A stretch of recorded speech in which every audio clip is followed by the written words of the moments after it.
There it is. Okay. As people continue to enter the room, we'll kick it off with an introduction. My name is Jeremy Foyt. I am one of the co-founders of NEWaukee. We are doing a lot of programming virtually on our cloud cafe. Every week there's something different.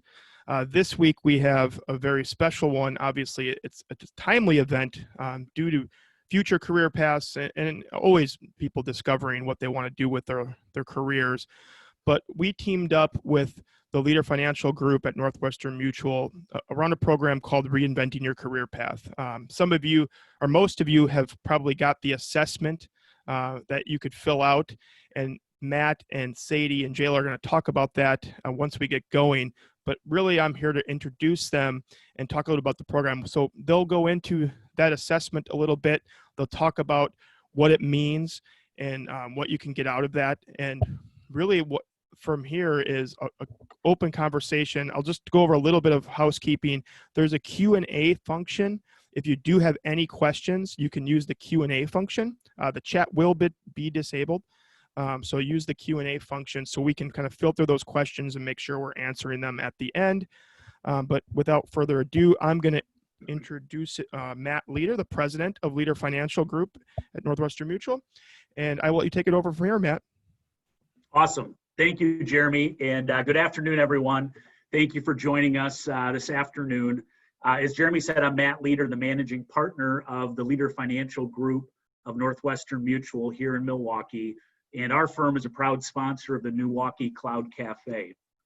For those of you that are not familiar with our firm, the Lueder Financial Group helps people, families, and businesses across southeastern Wisconsin and the nation achieve financial security. So through the expert guidance of a financial advisor and a well-written financial plan, we help clients protect who they love and what's most important to them, financial freedom. With me this afternoon are my colleagues, Jayla Sullivan and Sadie Ridgway. Jayla is our Director of Training and Development in our firm and works with our advisors in their first few years in the business to get their businesses off to a fast start. And Sadie is our Director of Recruiting, and she works with her team to be an advocate for our firm and help people with career discovery. From somebody looking at making a career change to the financial services industry, all the way to somebody on the college campus as a college student looking to join our firm as an intern. So together, Sadie, Jayla, and our team of over 250 advisors and associates help people achieve financial freedom and their goals that are most important to them. But right now, as we think about the environment we're in, financial freedom for many people has been turned upside down and is being rocked right now. We're experiencing some of the highest unemployment since the Great Depression. Almost 21 million jobs were lost in April alone.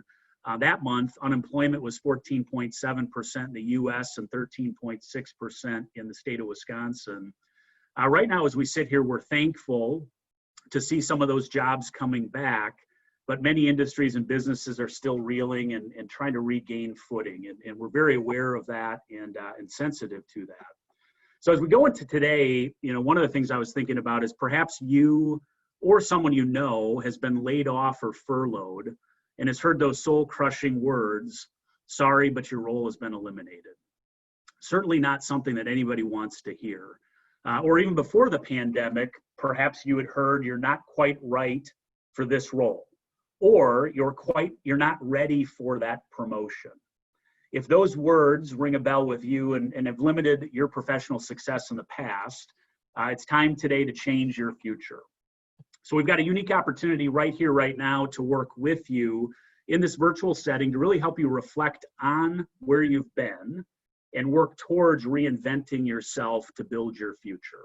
So in our time together today, there's really three components that we're going to cover.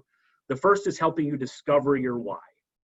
Why do you exist? What's important to you? And where do you want to be in the future? The second thing we're going to help you explore is your values. So what's critically important to you? What's hardwired in you that you want to bring to your life and everything that you do from a personal and professional standpoint? And at the end, we're going to give you, something that you can take away to really build your own personal development plan for growth to achieve your best year ever over the next 12 months. As Jeremy mentioned, if you registered in advance for the webinar, You should have received a link for a career assessment that was pre-work for this workshop. So if you have that, make sure you have that ready and in front of you, because Sadie's going to walk you through how to read and interpret that report shortly. If you did not get it in time or did not get a link, at the end, we'll give you contact information of who you can email on our team that can send that link out to you. So let's get started. I'm going to kick off with your why. Simon Sinek, who hopefully most of you are familiar with, I love his work, wrote a great book called Start With Why, one of my top 5 favorite books that I've read in the last few years. And in Start With Why, he asks this question, a couple questions. He says, why is it that some leaders and organizations are able to inspire greater loyalty and engagement among their customers and employees alike? How are they able to achieve and sustain inordinate amounts of success year in and year out for years on end? So whether these leaders and these organizations realize it or not, all great and inspiring leaders and organizations think, act, and communicate in the same way. And it is a complete opposite from everyone else. So every single organization on the planet, every single person on the planet, even in our own careers, functions on 3 levels. Number 1 is what we do. Number 2 is how we do it. And number 3 is why we do it. The best organizations and the most successful people in the world really focus on all 3 of those to make this golden circle that Simon Sinek talks about. So if we look at the what is the product sold, the services offered, or your role at work. For an individual, it might be your job title, the specific responsibilities you have. So I want you to be thinking about the what as we go through our conversation today. The next thing to think about is the how. So some organizations, not all, and people really know how they do what they do. And this embodies your strengths, your values, and your guiding principles. And they can be used in many different ways. So I always think about it, many examples, but think about an educator, a science teacher that's teaching 8th grade science, same age group, same curriculum, but so their what is identical. Science teacher is teaching 8th grade. Their hows could be completely different. One of the educators could focus on being analytical and what's in the text and what does that look like. The other individual could be innovative and collaborative and perspective and think outside the box. Neither is right or wrong, but each of those science teachers in this example has a different how. And then the third component of this, and what I would say is the most critical, because very few people and very few organizations that I've had the opportunity to study and spend time with over the last 20 years can clearly articulate why they do what they do. And the why is your purpose, your cause, or your belief. The why answers questions like, why did you get out of bed this morning? Something to think about. Why did you get out of bed this morning? Why do you get out of bed every morning? Why does your organization exist beyond products, services, growth, and profit? Why should anyone care about the work that you do? I found making money is not a why. Revenues, profits, salaries, other monetary measurements are simply results of what we do. The why really is about our contribution to the impact and the service to others. And the why truly should be inspiring to the work that you do. So as we look at this, if we can go to the next slide. Most people and most companies communicate from the outside in. And it's actually easier to do it that way, right? What do you do? I do financial planning. How do you do it? I take people through a comprehensive financial planning process. Why do you do it? Oftentimes we don't even get there. So the what, the how, the why, what we want to focus on today, and I want you to be thinking about and thinking differently, is starting with why. Because the why connects to people's emotions. It helps them truly understand what your cause is, why you're passionate. And it's really this inside out thinking that the top 3% of leaders and companies embrace, 97% of people and companies do not embrace. So our goal today, one of the things, the first objective is to really help you answer the question of why do I exist? What do I want to do and to help people, and where can I make a difference? So as we think about the why, Simon Sinek said, a quote from his book, people don't buy what you do, they buy why you do it. So, another way put is, people don't care how much you know until they know how much you care. So as you're thinking about your next opportunity, relationships that you're in, new relationships you want to create personally and professionally, I want to challenge you to start with why. And for you, it's really, what is your purpose? Do you have a vision? Do you have a 1-year vision? Next year at this time, written in present tense, here's exactly what I'm going to look like personally, professionally, financially, mentally, emotionally, spiritually, physically, socially, for fun, really encompassing all aspects of life. Is it in writing? Is it vivid and descriptive? So you have a clear idea of where you're headed. And on the why, we could spend hours on this piece. We won't today, but we could spend hours on this. I want you to give yourself the gift of some time to dream, some time to think about, where am I? Where do I want to be? Why do I exist? What's important to me? So you can start to get that clear vision for your future. So that's what we start with in our firm, with everybody that we have conversations with, is the why. The second thing, now I'm going to turn it over to Jayla, is to talk more about your values and the things that you value most as a person. As we discuss our values, what we're trying to really narrow down is to talk about what is important to you in the here and now. Values can be described as many different things. It may be a judgment of what's important to you in one's life. It could be a principle that you hold high, or a standard that you won't sway on. Our belief of a value is a belief that we hold so strongly that we are willing to act upon it in the face of adversity. So holding strong to your values in the face of adversity is one of the things that creates the action item of what will be important to you in your life. We're going to reflect on our values and go through a short exercise to determine your value system and what's important to you, so that you can use this in your job, in your personal professional life, and in a job search if you were to do that. This activity right now is going through this list of values and choosing the top 5 that are most important to you. You can remember that each of us have different values, and your values can grow and change with you. At this time, we're going to take a couple seconds to choose your first top 5 values that you hold close to you at this moment. If you have a value that is not on this list, please ensure to write it down. I'm going to give about 30 seconds for you to look through this list and choose your top 5.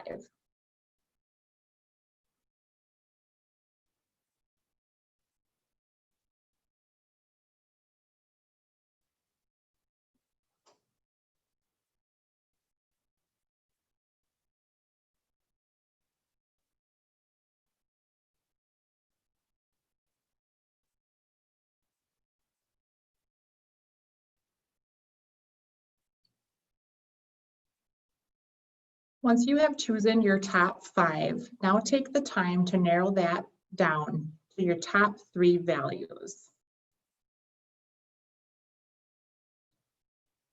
Your top 3 values, now that you've narrowed them down, you should be able to write a description to those values for you to share. Creating a description of a value is really explaining what the meaning of that value means to you. And again, they can have different meanings for different individuals, and your values can change with you. So take a little bit of time right now to describe your definition of that value to yourself.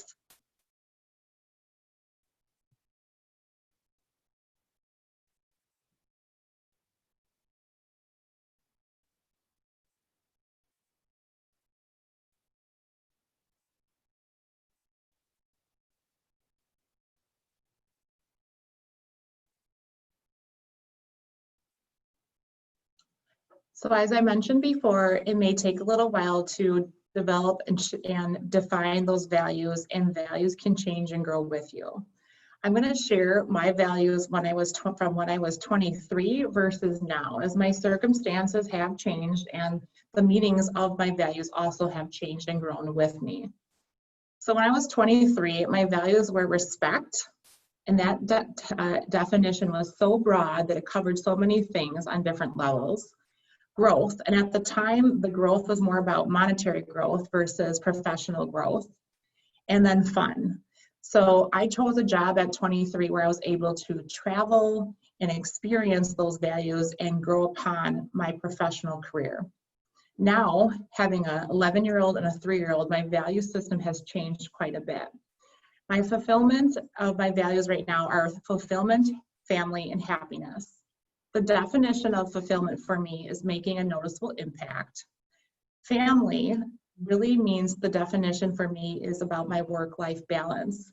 So with my family, is it making sure that they have I have that work-life balance in my professional career, and also that I have that healthy, happy family that I have right now in my current situation. So that's my definition of family. And then my last definition for happiness is pure enjoyment and satisfaction in my personal and professional life. So as you can see, your values do grow and change with you, and they also have different meanings. The definition of fulfillment for myself might be different from someone else. And same thing with growth. Just like I used the example of growth in a monetary situation where you're looking to gain income versus growth in professionalism, or even growth in terms of stages of your career. The last really phase of how to learn and implement your values is how to use your values. Once you've spent some time on understanding and defining your values, now it's time to implement them and use them and share them. There's several ways that you can actually share and leverage your values. So the first one that we see a lot of, is because our office does a lot of planning with our full-time advisors and full-time career changers, we see a lot of in resumes, and we also do a lot on campus with our internships. We also see a lot of resumes through college or newly graduated from college as well. So one of the best places that you can share your values is on that resume or in your job search and job interview. So for instance, if you hold a value that's specific to you, ask about that value in that job search. If growth is an opportunity for me, I want to know how I can grow inside an office.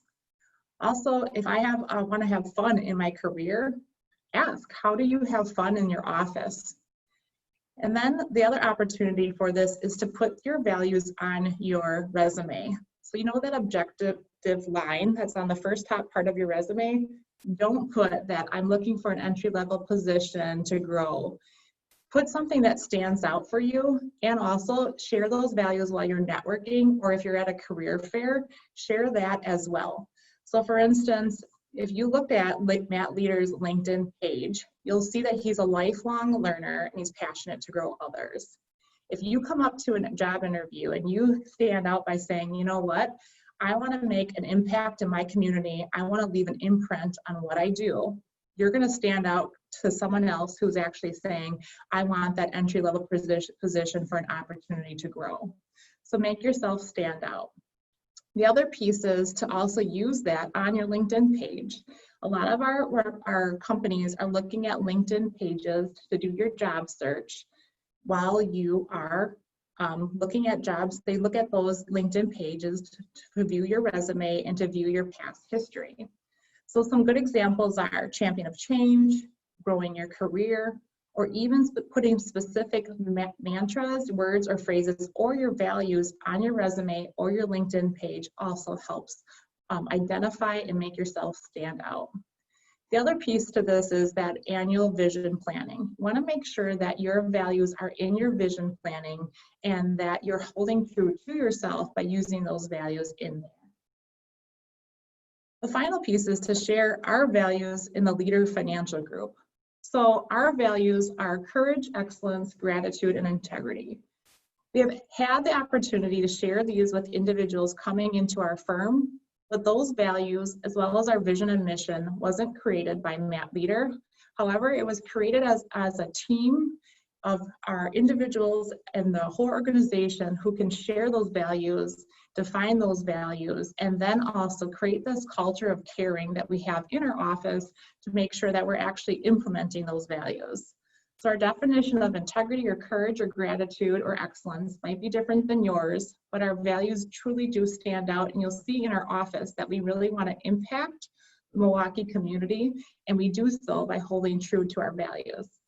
So I hope you have the opportunity to define your values and then use your values in your job search, professional growth, or personal life. I'm going to turn this over now to our next.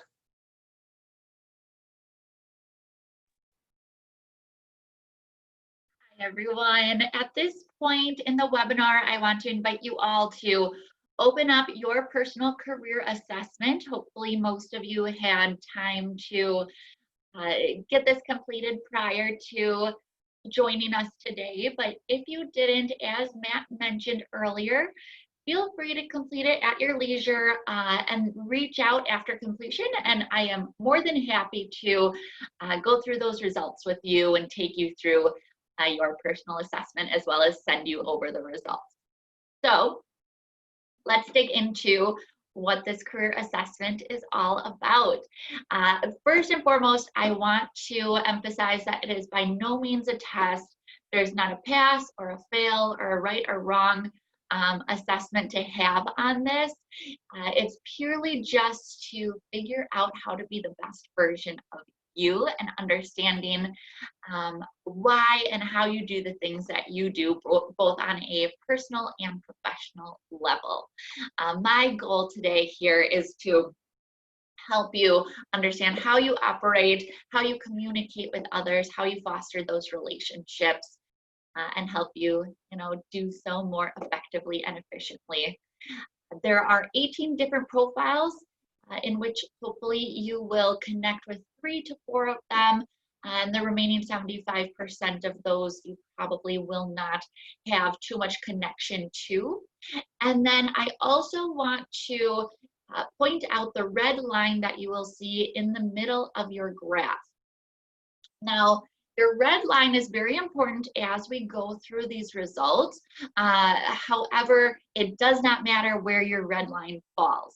Your red line just basically indicates your energy units that you exert throughout the day. And we will go through that further in another slide. Instead, as we go through the next couple of slides and we talk about all those fun little dots, more so look at the relation of those dots in regards to that center red line for yourself. The further those dots are from your red line, the more dynamic that trait is going to be for you. The closer the dot is to that center red line, the more behaviorally adaptable or flexible that trait is going to be. So keep that in mind as we go through this and as you look at your chart, because that's really going to show your dynamic personality and what sets you apart from everybody else out there. So let's dig into what these dots all mean. Your red dot or your A dot is your autonomy. So when you think of autonomy, think independence, capacity to make decisions and act on them. Your B dot is social ability. So this tends to indicate, are you an introvert or are you an extrovert? Do you seek out the company of others? Do you gain energy from others? Your C is your pace or also your patience. The rate at which you sort of operate throughout your day and what comes naturally for you is going to be that C dot. Your D is conformity. Here I like to sort of explain it more so, are you a big picture thinker or an communicator, or are you more of an analytical thinker and communicator? So do you enjoy structured standards? Do you enjoy rules, regulations, things like that? And then at the very bottom, you will see an L and an I. The L indicates your logic and your I is your ingenuity. Here you just want to understand which one weighs out higher for you. Are you more logical by nature, or are you more creative? Are you more ingenuitive? So your logic is going to be, you put those emotions to the side when you make decisions. You are more of a sensible argument and thought rather those emotions. If your I is greater than your L, you're going to be more of that clever individual, more original, more imaginative. Marketing individuals tend to have a really high I, and we'll get more into that as well, but they tend to be more creative by nature. And then your EU, which you will see on your left-hand side along with all those dots, is your energy unit. And as I mentioned, that is where that center red line falls for you. Your energy units indicate your energy level. I kind of equate it to your battery pack. How great is that charging capacity for you, or that energy level for you, that stamina, right? So it helps you understand how you work most effectively and efficiently throughout your day based on how much energy you have that you put towards something. So once again, it makes no difference where that red line or where your energy units fall. More so understand at what level they fall at, because that's going to help you understand, do you need multiple breaks throughout the day, or can you focus on something for hours at a time without needing a break? So we'll get more into that as well. Let's dive into your A dot, so your autonomy or your capacity to make decisions.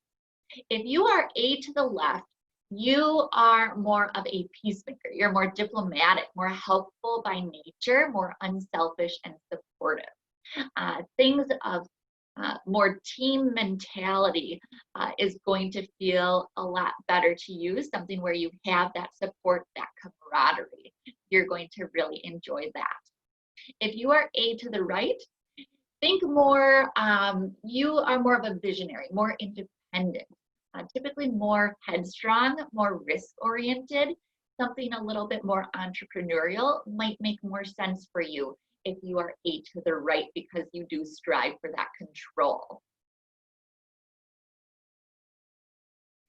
Your B dot is your social ability. So here again, if you are B to the left, you're going to be more of that introverted individual, more of an inward thinking, more private individual. You typically tend to be more concise by nature, more comfortable being alone, a little bit more introspective and deductive. If you are B to the right, you are more of the extrovert, right? You network effortlessly. You're comfortable in the company of others. You tend to be a little bit more of a think out loud, more intuitive type of individual, and you make more decisions based on feelings and input from others. Your C dot, or the blue dot, is your patience or pace, the rate at which you naturally and comfortably complete things. So your C, if you are to the left, you tend to be more of an animated individual. You might interrupt others a little bit more easily. You need a variety in work. You enjoy multitasking. You'll complete work, but it might not be the most concise manner of doing which. C, to the right, is going to be more easygoing, a little bit more laid back, relaxed, more patient with others, more of a creature of habit. You might gravitate more toward task-oriented activities, a little bit more focused, less distracted, and more comfortable in a stable, consistent environment. And your D, this is your conformity or compliance to fixed standards, rules, regulations, requirements. So if you are D to the left, you tend to be more of a non-conformist. Rules are meant for other people, not yourself. You're more general in thinking. You don't like to get maybe into the weeds on things. I think of more of a big picture, more conceptual speaker, thinker by nature. And you're also a little bit more tough-skinned. You don't mind criticism and feedback and things like that. If you are D to the right, you like specifics, you like accuracy, you like correctness. The world, lives through accurate information, and that's how you function best. Knowledge is power for you. You make decisions based on historical evidence, and you're a lot more comfortable giving feedback rather than maybe receiving feedback. You might believe life without order is a little chaotic. And here we'll get more into logic and your ingenuity construct and what that all means. As I mentioned, look for which one weighs out greater for you, because that's really going to indicate, are you more of a logical individual or are you more of a creative individual? And that will help you sort of, I think that this correlates very well with your career path and what you choose to do. And so when you're looking at your logic and your ingenuity, look at where your dot falls on that 1 through 10 scale. So if you are a 0 through 2 in your logic, you tend to be more of an emotional individual. You might live in shades of gray. You use emotion a lot when you're making decisions and when you communicate with others. If you're 3 to 7 range, you add that black and white into the gray when you're making decisions. You use both logic and feelings when you are communicating and making those decisions. And then if you're in the 8 to 10 world, you are sort of, you live in that black and white world. You can mask your emotions easily. Sometimes can feel a little emotionless, but really, I'm a 10, so I can speak to this. I know that I have emotions, but I can mask them a lot easier than some people. Your ingenuity is more, like I said, that creative ability, that sort of ability to think outside of the box. So if you're in the 0 to 6 world, you might not be the most imaginative individual, more of a linear thinking. So something more on the logical, numerical side of things might make more sense for you. 7 through 10, that's where my marketing individuals lie. So they are more abstract in thinking. They're more unconventional. They're better at reinventing that wheel and thinking outside the box, a little bit more unique, quirky. That's why we love them.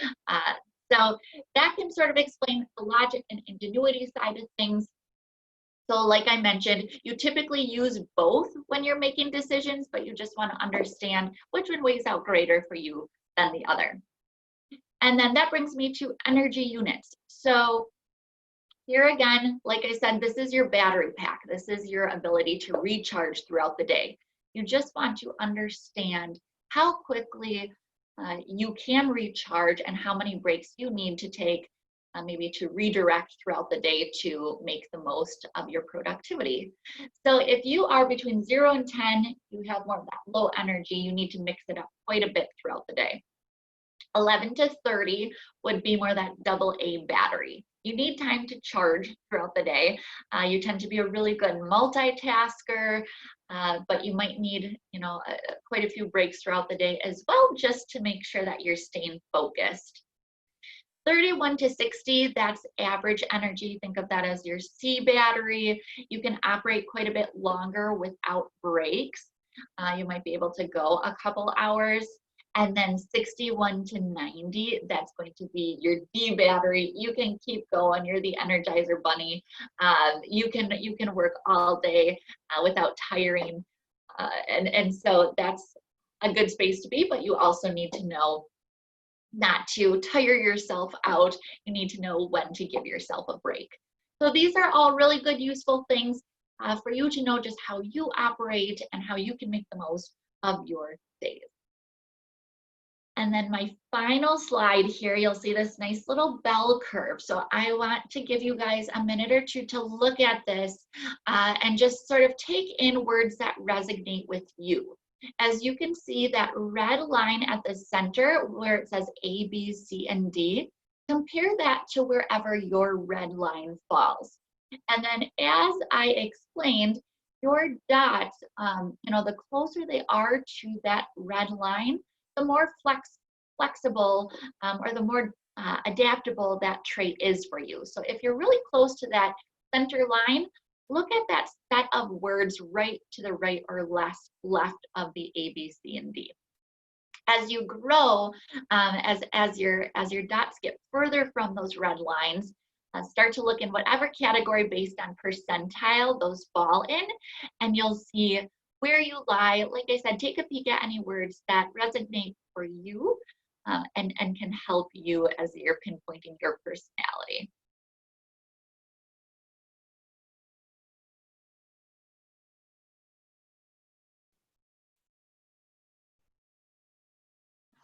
All right, thanks Sadie and thanks Jayla for taking us through values and the career assessment.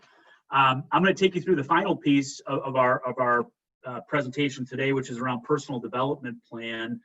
Before I do that, so I don't forget, we've had some questions coming in the chat that I had a chance to look at. Most of them have been answered, but we will send you information after. So people asked about the values and all the words. We typically spend a lot of time going through that. In the webinar today, we wanted to be brief with that. We'll send you the values. We'll send you some more information from this presentation today on everything we've discussed.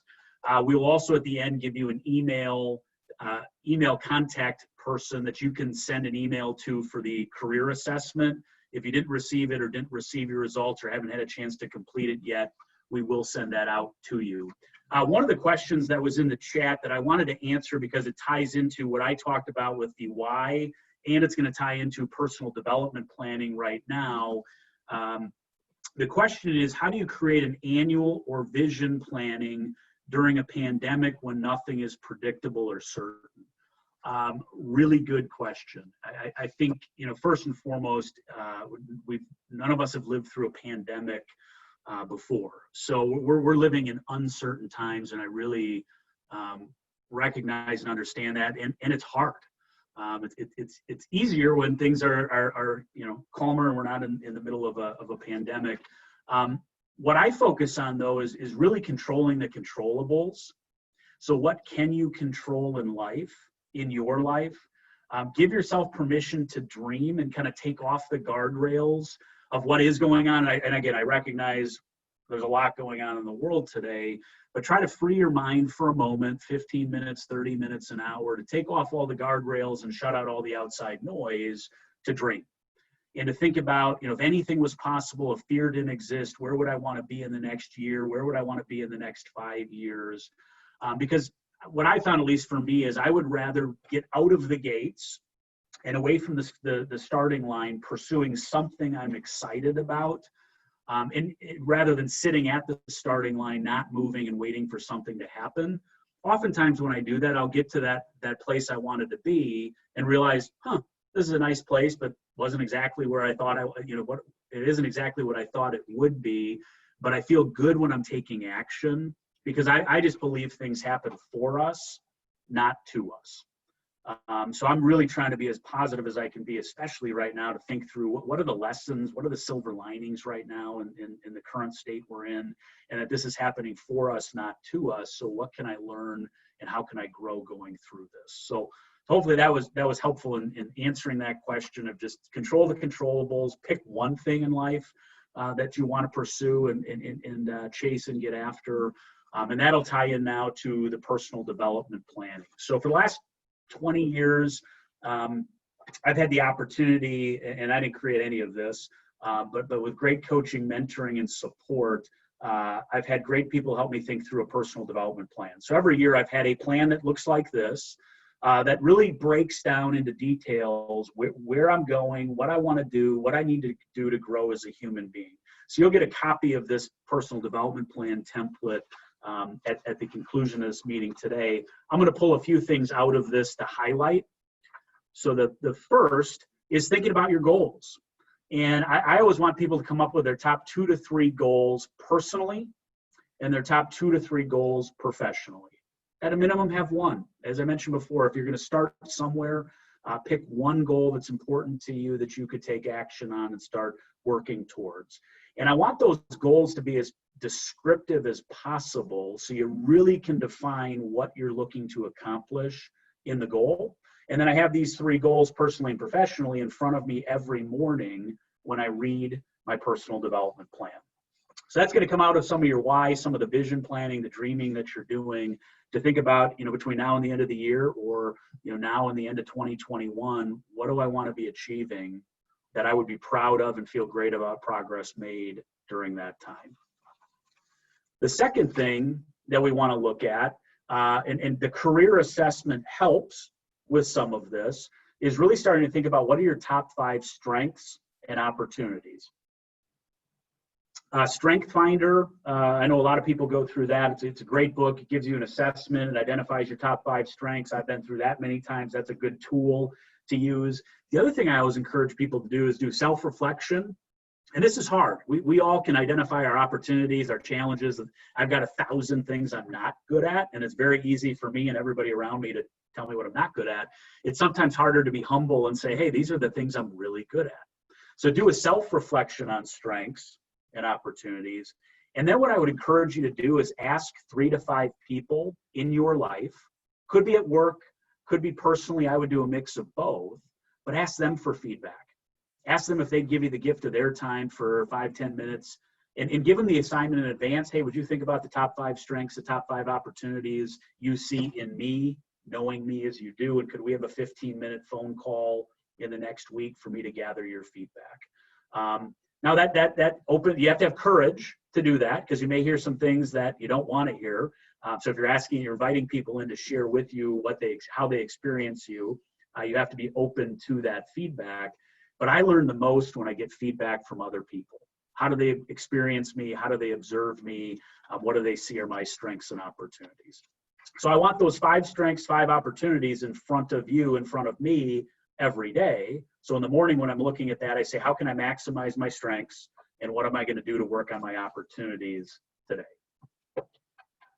The next segment is really around personal development. So now we're going to create a plan for those personal goals and those professional goals. And this is where I want to get really specific. So if I have a health goal, that's my opportunity focus. That's a broad topic. What does that mean? Is it nutrition? Is it sleep? Is it exercise? I want to get really narrow and specific. So health goal would be my opportunity focus. My commitment might be I am going to go to a gym, or I'm going to work out of my home gym during the time we're in right now, 45 minutes a day, 3 days a week at 7 a.m. on Monday, Wednesday, and Friday. I'm going to focus on my eating by doing these 2 or 3 things. And my ultimate goal is I want to weigh 175 pounds. That might be a goal from a health standpoint. How am I going to achieve it? We identify that progress to date. So every week I'm updating this. Where am I at? I do have a health goal, and 175 is actually my number, and I'm not where I want to be. So progress, I'm looking at that right now, saying, okay, Matt, you've got some work to do to get where you want to go by the end of the year. So you want to dig into the personal development. The second piece of this then is, what are those top 3 professional goals that you have? And what is the specific thing you want to work on and get better at? One of my first professional goals was I wanted to get better at dealing with conflict. I don't know if anybody loves conflict that's listening to this today. I find most people don't love conflict. And as a leader, personally and professionally, I knew I needed to grow in my ability to deal with conflict. So that was my opportunity focus.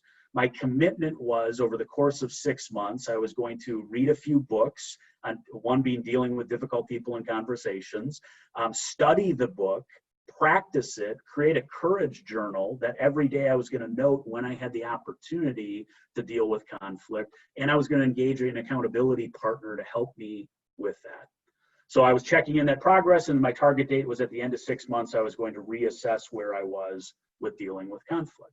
So those are the types of things you want to be thinking about as it relates to professional development.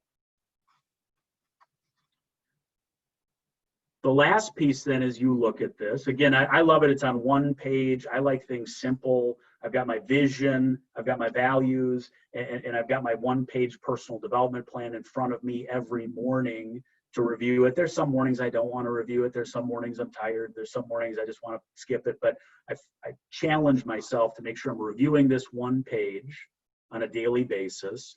Some pointers I would have for you. One would be share this with an accountability partner. And this doesn't have to be your boss or supervisor. This could be your best friend. This could be your mom. This could be your roommate. This could be your neighbor. But we find that you're 85% more likely to take action on something if you have an accountability partner. And the accountability partner doesn't have to have the same goal as you. You and your accountability partner could actually work together on different things to help each other. The check-in and update progress at least monthly is so important. I find so many people, December 31st put together New Year's resolutions, and I think I last year read 90% of New Year's resolutions are broken by the end of January. So clearly, and I've done a ton of New Year's resolutions and broke a ton of them too. Clearly, New Year's resolutions don't always work or don't work at all. So you want to update monthly. What is your progress? Where am I at? How am I doing? What needs to change? You might get to that point where you're like, I thought this is what I wanted. I thought this is the promotion I wanted. I thought this is the company I wanted to work with. I thought I wanted to run a marathon, and I learned I don't like running. If you learn things along the way that are good or bad, you can modify the plan. I would sit down quarterly and spend a few hours revisiting all of this, ideally with your accountability partner. And then on at least an annual basis, have a one-year personal development plan. Tied to Jayla's comments earlier about values, when I meet people from a career advising standpoint to get to know them and understand where they're at and where they want to be in the future, I'm always impressed when somebody has goals in writing and some type of personal development plan. So from a career perspective, you might be talking to others, you might be looking for that promotion, other things. Build this out. It doesn't have to be perfect, but build this out. And I'd be sharing that with those that can help you get where you want to go and invite them into you and your world to know you've got a plan, you've got some action steps, you know who you are, you know your strengths and opportunities, and you're attacking that for the future. So our summary, as we think about the things we've talked about today, and we'll have a few minutes for questions at the end. First, you want to discover what is your why. Dream, have fun with it. Think about, boy, if anything was possible, what would I do? What would I want to accomplish in all aspects of my life? Why do I exist? Number two is getting really clear on your top 3 values and sharing those and being proud of those. There's no right or wrong answer to values. And then number 3 is having a personal development plan to know exactly where you're headed and the flexibility to make modifications and adjustments as you go. So that was a summary of what we discussed. A few last things, and then we'll open it up to questions. We just want to give you the opportunity to meet our team. For me, I get the privilege of leading 250 incredible people, really serving with 250 incredible people at our firm here at Northwestern Mutual in southeastern Wisconsin. And for me, I moved from financial advisor, spent my first half of my career doing that, to career advisor. So I spend a lot of my time now meeting incredible people in the Milwaukee community to help them discover what's their true talent and potential and where should they be. Most of the time it's not in our firm. If it is, I'm always excited, but most of the time it's somewhere else. But I love being a catalyst to move people from success to significance. And that's my purpose. That's my why. So when we think about living our purpose in our firm, we're helping people with comprehensive financial planning, as I mentioned before, and we're doing in-depth fact-finding to help people discover their purpose so we can build a roadmap to get them from point A to point B to point C and so on, and helping them build that financial security, which is most important. I think about living our values. Northwestern Mutual, obviously a local company, corporate headquarters in Milwaukee, has received numerous accolades, as well as our firm, for living out values and doing what's right and doing the right things. And the last thing is living our impact. We want to be a good community steward. There's a lot of work we have to do to continue to grow Milwaukee and make it the best community that people want to be a part of personally and professionally. And we're committed to that work. And living our impact, last year we were able to donate over $100,000 and more importantly, serve 1,700 hours of volunteer time from our firm back to the community, to great organizations that we care about and love in our communities. And so that's where we're living out our difference that we make for people. So I'm going to open it up. There's maybe a couple. Oh, no, I've got one more thing.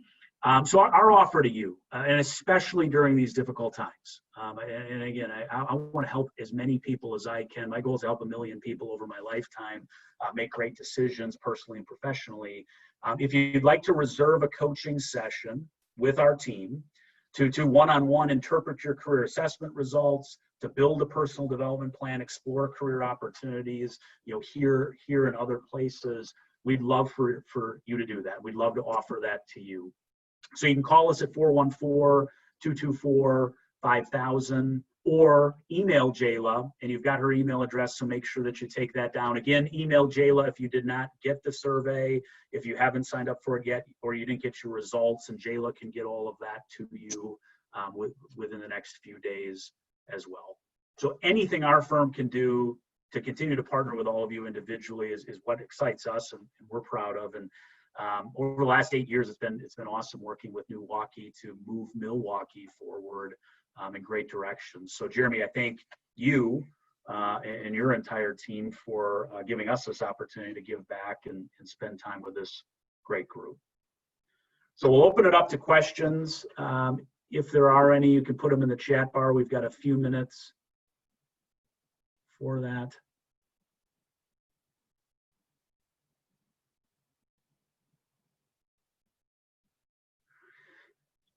So a question specific to Northwestern Mutual. We are on the financial advising side, so we are independent of the corporate office. But as I look out my window, the corporate tower is right over my shoulder. Reach out to us if you're interested in a corporate opportunity.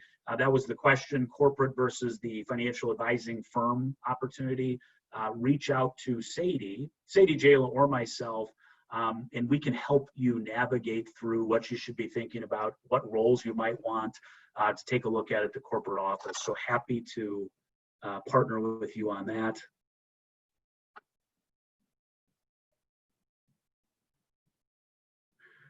All right, so a question: how do you bridge the gap between being in a place where you are really unhappy with your job to doing what makes you happy but still meeting your financial needs in the meantime? Really good question. There's probably some risk involved, in that. I guess the first thought I would have is identify what would make you really happy. Set money aside for a second. You hopefully don't need to make a decision today. Think about what would really make you happy. If you could design your ideal work environment, culture, company, the role, what would all the elements have to be? What would all the qualities of the work have to be for you to feel excited, energized, and fulfilled? So start with the dreaming, then think through, and again, our firm can help you think through that in the career advising we do. Is that possible? Is it out there? Where could you get it? How could you do it? And if it's potentially becoming self-employed, that's where you might have to take a risk and a calculated risk to figure out, if I want to build a business or build a company or be part of a company, how do I make that happen? Would be my thoughts on that. Be conscious of time.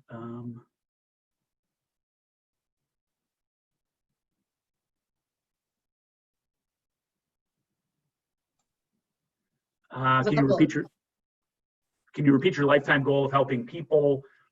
For me, I mean, my biggest vision is I want to impact and make a difference in 1 million people's lives over the course of my lifetime, personally and professionally, by helping them make great decisions. And my purpose statement is to be a catalyst to move people from success to significance, and that's written on the top of my personal development plan, my vision, and what I read every single day. What books do you recommend? Take maybe one more question. What books do you recommend on better dealing with conflict? The first one is Dealing with Difficult People. Dealing with Difficult People. I think that's the name of it. I'll double check if I'm off. But that was a book I read maybe 15 years ago. It's a very factual book, so it's probably not the one you read on vacation on a beach somewhere. But it was one of the most impactful books I've read on conflict. The other one I've read is Crucial Conversations. So it helps you think through the crucial conversations you have to have in all aspects of life. That could be with your significant other. It could be with your neighbor whose dog is barking at 2 a.m. and it's annoying. It could be with your boss or supervisor. It could be with your coworker. How do you have a crucial conversation? So that book was really impactful for me as well.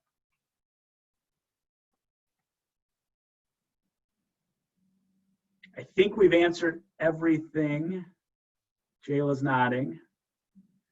Okay, so I'm gonna turn it back over to Rita and Jeremy to wrap us up. But again, anything our firm can do to be helpful as a steward to the great community of Milwaukee, we are all in and energized to help in any way we can. So thank you again for the opportunity for us to share today.